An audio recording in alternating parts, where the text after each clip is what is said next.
प्रिय विद्यार्थियों, एक बार पुनः आप सबका आपके अपने YouTube चैनल लक्ष्य ट्यूटोरियल्स पर मैं नित्यानंद मिश्रा हार्दिक स्वागत करता हूं। आज के इस वीडियो सेशन में हम लोग कक्षा 12 भौतिक विज्ञान विषय की चर्चा करेंगे। हमारा जो लास्ट चैप्टर रनिंग में है, चल रहा है, वो धारा लूप पर बलयुग्म का आघूर्ण तथा चल कुंडली मापी है, जिससे संबंधित एक वीडियो हमने कंप्लीट कर लिया है, जिसका लिंक आपको डिस्क्रिप्शन बॉक्स में मिल जाएगा। आप उसे वहां से देख सकते हैं। उस वीडियो में हमने धारावाही लूप पर बलयुग्म का आघूर्ण पढ़ा था, जिसका मान टा बराबर IAB साइन थीटा होता है।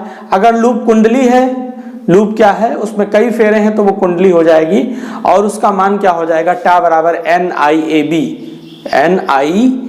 साइन थीटा हो जाता है, जहां थीटा चुंबक की जो लूप है वो उसकी अक्ष और चुंबकीय क्षेत्र के बीच बनने वाला कोण है। तो आज का टॉपिक स्टार्ट करते हैं। आज का हमारा टॉपिक है एक समान चुंबकीय क्षेत्र में स्थित दंड चुंबक पर बलयुग्म का आघूर्ण। ये एक समान चुंबकीय क्षेत्र में जो है, वाह्य चुंबकीय क्षेत्र में दंड चुंबक को जब रखा जाएगा तो उसके ऊपर क्या होगा, बल कार्य करेगा और उसमें जो चुंबकीय फेरे बनेंगे, जो लूप होंगे, ठीक है, वो अलग अलग उसकी अलग अलग सतह जो होती है वो लूप की भांति व्यवहार करने लगती है। तो ये इसमें चुंबकीय क्षेत्र में एक दंड चुंबक दिखाया गया है जो थीटा कोण पर क्या है, स्थित है, जिसको थीटा कोण पर क्या किया गया है, स्थित किया गया है। तो हम लिखते हैं ये चुंबकीय अक्ष हो गई चुंबक की, इस पर ये आरोपित बल होंगे और ये कोण क्या है, थीटा है। चुंबकीय क्षेत्र बी में क्षेत्र की दिशा से थीटा कोण पर स्थित लूप पर बलयुग्म का आघूर्ण। चुंबकीय क्षेत्र में क्या लिखेंगे कि चुंबकीय क्षेत्र में क्षेत्र की दिशा से थीटा कोण पर स्थित बल युग्म का आघूर्ण। कल हम पढ़ चुके हैं पिछले वीडियो में IAB क्या होता है, साइन थीटा होता है। IAB क्या हो गया, साइन थीटा होता है, जहां A क्या है, लूप का क्षेत्रफल है। यदि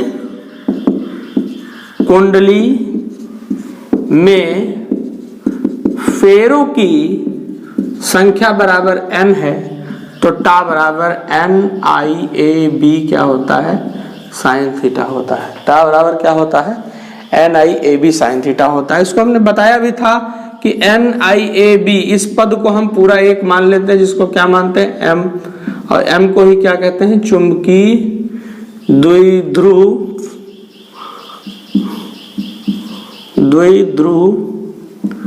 आघूर्ण कहते हैं। क्या कहते हैं, चुंबकीय द्विध्रुव आघूर्ण। तो यहां से फार्मूला बन जाता है टा बराबर MB साइन थीटा। टा इज इक्वल्स टू क्या फार्मूला बन गया, MB साइन थीटा। अब हम चुंबकीय द्विध्रुव आघूर्ण की चर्चा करते हैं। भाई चुंबकीय द्विध्रुव आघूर्ण क्या हो जाएगा, लिखते हैं कि चुंबकीय द्विध्रुव आघूर्ण, अंग्रेजी में इसको कहते हैं magnetic dipole moment. Magnetic dipole moment क्या होता है भाई, मैग्नेटिक डाइपोल मोमेंट्स। तो इसके लिए सबसे पहले आपने पढ़ ही लिया कि M बराबर NIA, यही मैग्नेटिक डाइपोल मोमेंट है। तो चुंबकीय द्विध्रुव पर लगने वाला बलयुग्म का आघूर्ण क्या लिखेंगे कि चुंबकीय द्विध्रुव पर लगने वाले बल युग्म का आघूर्ण टा इज इक्वल्स टू क्या हो गया, MB साइन थीटा। टा इज इक्वल्स टू क्या हो गया, MB साइन थीटा है। तो यहां से अगर हम M को केवल निकालें तो M इज इक्वल्स टू टा अपान B साइन थीटा। टा अपान क्या हो गया, B साइन थीटा। अब एक लाइन इसमें हम जोड़ते हैं कि यदि चुंबकीय द्विध्रुव चुंबक की अक्ष के लंबवत हो। चुंबकीय द्विध्रुव किस क्या हो? चुंबक की अक्ष के लंबवत हो। अगर चुंबकीय द्विध्रुव चुंबक की अक्ष के लंबवत होगा तो थीटा का मान क्या हो जाएगा? 90 हो जाएगा, और साइन 90 की जो वैल्यू होती है वह 1 होती है। तो इस स्थिति में इसको हम ऐसे लिखते हैं, इस स्थिति में m इज इक्वल्स टू टा जो होगा वो मैक्सिमम हो जाएगा अपान b हो जाएगा। और यदि हम b बराबर क्या मान लें? 1, हम ये मान लें कि जो चुंबकीय क्षेत्र है वो 1 न्यूटन प्रति एम्पियर है। क्या है? 1 न्यूटन प्रति एम्पियर मीटर मात्रक होता है। तो m बराबर क्या हो जाएगा? टा मैक्स हो जाएगा। अब इसको ये पद आने के बाद इस पद से हम क्या लिख सकते हैं? चुंबकीय द्विध्रुव आघूर्ण की परिभाषा दे सकते हैं। अब परिभाषा क्या होगी? सबसे पहले तो उसको हम चुंबकीय द्विध्रुव को हम कैसे रखेंगे? चुंबकीय क्षेत्र के लंबवत रखेंगे, और लंबवत रखने पर जो चुंबकीय द्विध्रुव पर बल आघूर्ण आरोपित होगा वही चुंबकीय द्विध्रुव आघूर्ण के क्या होगा? बराबर होगा। इसको भाषा में इस प्रकार लिखा जाएगा कि किसी चुंबकीय द्विध्रुव का आघूर्ण वह बल आघूर्ण है। लिखते हैं कि किसी चुंबकीय द्विध्रुव का, देखिए किसी चुंबकीय द्विध्रुव का बल आघूर्ण माने टा, है ना? किसी चुंबकीय द्विध्रुव का बल आघूर्ण वह चुंबकीय द्विध्रुव आघूर्ण है, चुंबकीय द्विध्रुव आघूर्ण है जो इस द्विध्रुव को एकांक व एक समान चुंबकीय क्षेत्र जो इस द्विध्रुव को एकांक व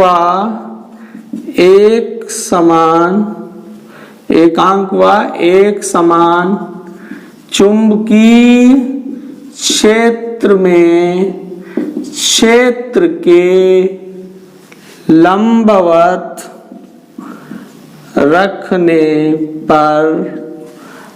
रखने पर द्विध्रुव पर लगता है। क्या होता है? द्विध्रुव पर लगता है। तो इस तरीके से आपने एक समान चुंबकीय क्षेत्र में स्थित दंड चुंबक पर बल युग्म का आघूर्ण और चुंबकीय द्विध्रुव आघूर्ण इसकी चर्चा की। ये आपका जो है, ये आपका चुंबकीय द्विध्रुव आघूर्ण, ये बोर्ड परीक्षा के लिहाज से इंपॉर्टेंट टॉपिक है। अब देखिए भाई, यहाँ पर m is equal to NIA होता है। NIA हम यहाँ पर थोड़ा लिखते हैं कि m is equals to NIA है। ठीक है, m इज इक्वल्स टू क्या है? NIA है। इसको एक्सप्लेन करते हैं। तो m का मात्रक, ये भी एग्जाम में पूछा जाता है 1 नंबर में। n is the number of turns, फेरों की संख्या, इसका कोई मात्रक नहीं होगा। I का मात्रक आपको सबको पता है, एम्पियर होता है ना, और A का मीटर स्क्वायर। इसकी विमा भी कभी कभी पूछ ली जाती है। तो विमा मीटर स्क्वायर की L2 होगी और एम्पियर की A हो जाएगी।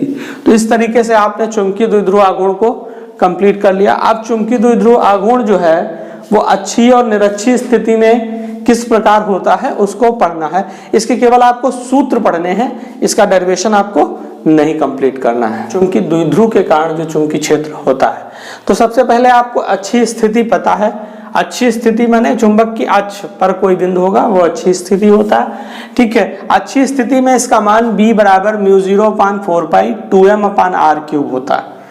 ठीक उसी प्रकार जिस प्रकार वैद्युत द्विध्रुव के कारण वैद्युत क्षेत्र में अच्छी स्थिति में वैद्युत क्षेत्र की तीव्रता होती है जिसका मान E बराबर 1/4πε0 2p/r³ होता है।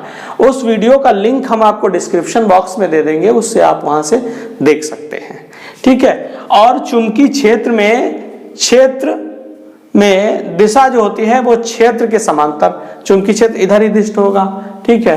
और ये इस प्रकार चुंबकीय क्षेत्र में रखे होंगे, इधर ऐसे चुंबकीय क्षेत्र, तो क्षेत्र की दिशा के समांतर S से N की ओर होगी, ठीक है। देखो उसमें क्या होता है, वैद्युत क्षेत्र में E बराबर 1/4πε0 कांस्टेंट आता है, यहाँ पर चुंबकीय में μ0 4 पाई कांस्टेंट आता है, वहां पे 2p/r³ होता है, यहाँ पे 2m/r³ होगा। p क्या होता है, वैद्युत क्षेत्र की वैद्युत द्विध्रुव गुण होता है, और m क्या होता है, चुंबकीय द्विध्रुव गुण। ठीक, इसमें थोड़ा सा एक जैसी सिमिलरिटी है, उसको आपको ध्यान रख करके चलना। अब निरक्षीय स्थिति की चर्चा करते हैं।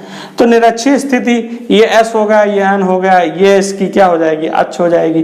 तो अक्ष के लंबवत कहीं पर कोई बिंदु है, ये P मान लो, ठीक है। ये बिंदु क्या है, P है, जिस पर चुंबकीय क्षेत्र की तीव्रता ज्ञात करनी है। तो चुंबकीय क्षेत्र की तीव्रता P पर क्या होगी, B होगी, और B का मान क्या है, μ0/4πm/r³ होता है। ठीक उसी प्रकार जिस प्रकार वैद्युत द्विध्रुव के कारण वैद्युत क्षेत्र में किसी बिंदु पर निरक्षीय स्थिति में तीव्रता E बराबर 1/4πε0 के p/r³ होती है। अगर आपको वो वीडियो देखना है तो उसका लिंक हम आपको आई बटन में दे देंगे, आप उसे वहां से देख सकते हैं। चुंबकीय क्षेत्र की दिशा क्या होती है, क्षेत्र की दिशा अक्ष के समांतर N से S की ओर होती है, जिसको हम एंटी पैरेलल भी कहते हैं, प्रति समांतर है, क्योंकि वैसे चुंबकीय क्षेत्र इधर दिष्ट होगा, है ना, वह है चुंबकीय क्षेत्र, और इसकी दिशा क्या होगी, N से S की ओर होगी। अब हम लोग किसी परमाणु में परिभ्रमण करते हुए इलेक्ट्रॉन का चुंबकीय द्विध्रुव गुण, इस पर चर्चा करेंगे। क्या होता है जब इलेक्ट्रॉन जो किसी परमाणु में घूमता है, चक्कर लगाता है उसके ऑर्बिट में, तो उस अनुरूप क्या चुंबकीय द्विध्रुव गुण उत्पन्न होता है। सबसे पहले तो हम ये मान लेते हैं कि ये आपका कोई एटम होगा जिसका ये नाभिक है। नाभिक पर आवेश क्या होगा, Jd होगा। नाभिक पर आवेश क्या होगा, Jd होगा। और ये जो Jd है ये नाभिक हो गया आपका, और E इलेक्ट्रॉन हो गया, और ये इलेक्ट्रॉन v वेग से चक्कर लगा रहा है। और ये जो कक्षा है जिसकी त्रिज्या क्या है, स्मॉल r, ठीक है। तो इस अनुरूप स्मॉल r त्रिज्या के अनुरूप ये इसमें घूमेगा। तो हम कुछ बातें देखेंगे, थ्योरी में लिखेंगे कि माना कोई इलेक्ट्रॉन किसी परमाणु के नाभिक के चारों ओर r त्रिज्या के पथ पर घूम रहा है, r त्रिज्या या r त्रिज्या की कक्षा में घूम रहा है, ठीक है ना। तो क्या होगा, r त्रिज्या की कक्षा में घूम रहा है, चूंकि इलेक्ट्रॉन क्या है, आवेशित कण है, अतः धारा लूप का निर्माण करेगा। इलेक्ट्रॉन क्या करेगा, धारा लूप का निर्माण करेगा, और वृत्तीय कक्षा में क्या करेगा, गति करेगा। ये भी आपको लिखना पड़ेगा, वृत्तीय कक्षा में गति करेगा। क्यों करेगा, क्योंकि आपको पता है कि कोई आवेशित कण जब चुंबकीय क्षेत्र में उसके लंबवत प्रवेश करता है तो उसका गमन पथ क्या हो जाता है, वो क्या हो जाता है, वृत्तीय हो जाता है। तो हम इलेक्ट्रॉन के प्रवाहित होने से या इलेक्ट्रॉन के गति करने से इलेक्ट्रॉन के कारण उत्पन्न तुल्य धारा की चर्चा करते हैं। तुल्य धारा, देखिए इलेक्ट्रॉन के कारण जो धारा होगी वो E/T होगी। T का मतलब क्या है, आवर्तकाल, जहां T क्या है, इलेक्ट्रॉन का आवर्त काल है, या इसको हम परिभ्रमण, है ना, रिवॉल्विंग टाइम काल भी कह सकते हैं। क्या कह सकते हैं, परिभ्रमण काल, इसको हमने नाम दे दिया। तो यहां से हमने I बराबर E/T राइट कर लिया, और T क्या होगा, परिभ्रमण काल क्या होता है, भ्रमण काल। परिभ्रमण काल माने लगा एक चक्कर को पूरा करने में लगा समय। तो एक चक्कर में जो उसकी दूरी होगी वो सरकमफेरेंस परिधि के बराबर होगी, और चूंकि यहाँ वृत्तीय पथ की त्रिज्या r है, इसलिए इसकी जो सरकमफेरेंस है वो 2πr हो जाएगी, और इसकी चाल क्या है, v है ना, समय बराबर दूरी बटा चाल होती है। तो यहाँ पे जो हम अगर इसको डिस्क्राइब करें तो 2πr क्या है, एक चक्कर में इलेक्ट्रॉन द्वारा तय पथ, ब्रैकेट में क्या लिख दें, परिधि है ना, और v क्या है, ये तो आप पहले से ही लिख चुके हैं, इलेक्ट्रॉन का जो है वेग है, वेलोसिटी ऑफ इलेक्ट्रॉन है। तो ये आपने इसको कंप्लीट कर लिया। तो अगर हम तुल्य धारा की बात करें, तुल्य धारा I is equals to e upon t जो राइट किया था, तो E और T का मान क्या हो गया, 2 पाई R बाई V, तो ये कुछ EV अपान 2 पाई R आ गया, I का मान EV अपान 2 पाई R। अब हम बात करते हैं इलेक्ट्रॉन की कक्षा। इलेक्ट्रॉन जो है की कक्षा, जब इलेक्ट्रॉन R त्रिज्या के वृत्तीय पथ पर घूमने लगेगा तो इलेक्ट्रॉन की कक्षा या धारा लूप जो बनेगा का क्षेत्रफल देखिए, जब इलेक्ट्रॉन R त्रिज्या की वृत्तीय पथ पर घूमने लगेगा तो उसका धारा लूप का जो क्षेत्रफल A होगा, A बराबर क्या हो जाएगा, वही वृत्तीय क्षेत्र पाई R स्क्वायर हो जाएगा। इलेक्ट्रॉन का जो वृत्तीय क्षेत्र है उसका वो क्या हो जाएगा, पाई R स्क्वायर हो जाएगा। अब कक्षीय इलेक्ट्रॉन के कारण चुंबकीय द्विध्रुव आघूर्ण क्या होता है, कक्षीय इलेक्ट्रॉन के कारण चुंबकीय द्विध्रुव आघूर्ण, कक्षीय इलेक्ट्रॉन के कारण चुंबकीय द्विध्रुव आघूर्ण। देखिए आघूर्ण M बराबर क्या होता है, M बराबर IA, यहाँ N नहीं होगा, केवल क्या होगा I और A होगा। I का मान अगर आप रखना चाहें तो I का मान आपने भी क्या निकाला है, EV अपान 2 पाई R और A का मान पाई R स्क्वायर, तो यहाँ से पाई पाई कैंसिल हो गया, एक R कैंसिल हो गया, तो EV R बाई क्या आ गया, 2 आ गया, ये वैल्यू किसकी आ गई, M की आ गई। अब हम बात करते हैं, ये इसका क्या आ गया, M का वैल्यू आ गया, M माने चुंबकीय द्विध्रुव आघूर्ण, M क्या होता है, चुंबकीय द्विध्रुव आघूर्ण। अब हम बात करेंगे कि इसका कोणीय संवेग, कोणीय संवेग J बराबर क्या होगा, mvr होता है। अब ये J बराबर mvr कैसे होता है, इसको आप यहां पर समझ लीजिए। देखिए J is equals to I omega होता है और I बराबर mr स्क्वायर होता है, ओमेगा बराबर होता है v बाई r। ठीक है, ये आपने कक्षा 11 में पढ़ा होगा। इसको सॉल्व करने से क्या आ जाएगा, mrv या mvr कुछ भी लिखें, तो mvr ये वैल्यू आ गई। ठीक है, तो कोणीय संवेग J बराबर क्या हो गया, mvr आ गया। ठीक है, ये होता है, इसको 1 नंबर मान लेते हैं, इसको क्या मान लिया, 2 नंबर मान लिया हमने, इसको 1 नंबर, इसको क्या मान लिया, 2 नंबर मान लिया, और 1/2 करने से 1/2 माने m बाई J कर दीजिए, तो क्या आएगा, EVR बाई 2 अपान MVR, तो VR क्या हो गया, कैंसल हो गया, तो M